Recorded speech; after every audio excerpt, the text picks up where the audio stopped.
စိတ်ထားကောင်းရင်အကျိုးပေးကောင်းတယ်ဘဝရဲ့ရက်တည်မှုကရိုးရှင်းဖို့လိုပါတယ်ကိုထက်တာတဲ့သူကိုလည်းမနာလိုတဲ့စိတ်မထားပါနဲ့ကိုပြောလို့ရတယ်ဆိုပြီးတော့လေဒီနေ့ဆက်ဆံတယ်မလုံးမိစေနဲ့ကိုကတော့ထားစေသူများတော့နားစေဆိုရင်စိတ်ထက်မှလည်းမထားပါနဲ့အရာရာကိုကိုချင်းစာစိတ်ထားပြီးလှုပ်ဆောင်ရဆိုရင်စိတ်ချမ်းသာမှု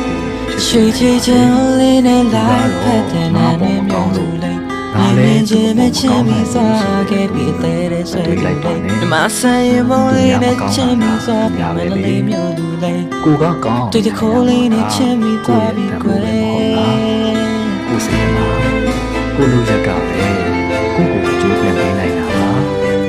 ဒီလေကောင်းတဲ့စိတ်ချမ်းသာမလေးမျိုးလူလေးတကယ်ကိုဖန်ဆားကြပြီပဲဌာနေကို